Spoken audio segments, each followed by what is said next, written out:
Good evening, and thank you very much for joining us. Our extraordinary NHS has now succeeded in vaccinating more than 17.7 million people across the UK, and nearly a year after this pandemic began, this unparalleled national effort has decisively shifted the odds in our favour, so that we no longer have to rely simply on lockdowns and restricting our behaviour and putting our lives on hold. But with every day that goes by, this programme of vaccination is creating a shield around the entire population, which means that we're now travelling on a one-way road to freedom, and we can begin safely to restart our lives and do it with confidence. And I want to be frank about exactly what that means and the trade-offs involved. The vaccines reduce the danger of COVID, they save lives, and they keep people out of hospital. But no vaccine against any disease has ever been 100% effective. So whenever we ease the lockdown, whether it's today or in 6 or 9 months, we've got to be realistic and accept that there will be more infections, more hospitalisations, and therefore, sadly, more deaths, just as there are every year with flu.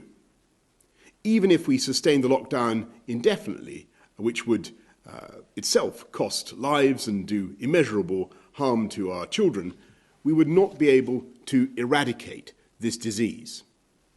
And that's why it's right gradually to replace the protection afforded by the lockdown with the protection of the vaccines. And our approach is to move with the utmost care and advancing in 4 steps, each with a minimum of 5 weeks apart, so we can properly judge the impact of each relaxation before we move on. And you can see the details of all of this on gov.uk. And we will be led at every stage by data, not dates, and we will apply 4 tests: the pace of the vaccination programme, the effectiveness of the vaccines, the pressure on the NHS, and the risks of any new variants of COVID. And therefore, as we look at the data today, I can confirm that 2 weeks from today, Monday the 8th of March, we will begin step 1. And schools and colleges across England will reopen and teaching in classrooms can start again. All the evidence shows that schools are safe and the risk posed to children by COVID is vanishingly small. But to offer even greater reassurance, we're introducing twice-weekly testing of secondary school and college pupils and asking them to wear face coverings for the rest of this term. Students on practical courses can return to university, but all others will need to continue learning online and will review the situation before the end of the Easter holidays. We will allow breakfast and after-school clubs to restart, and among other changes, on March the 8th, you'll be able to have a coffee on a bench or a picnic in a park with one person outside your household. And because we know how stressful this time has been and how people yearn to see friends and family, if only fleetingly, we will now go further. And on the 29th of March, you can meet more of your friends and family outside, including in gardens, either as 2 households or subject to the rule of 6. And then we'll go on to step 2, which is no earlier than the 12th of April. And this is a big moment because shops will return and reopen, hairdressers, nail salons will reopen, pubs and restaurants will all be able to serve customers outside, precisely because we know that outside the risk of transmission is lower.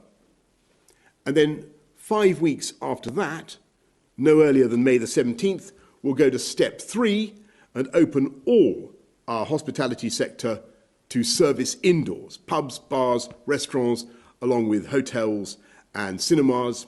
And subject to capacity limits, we will also open sports stadia, concert halls and theatres.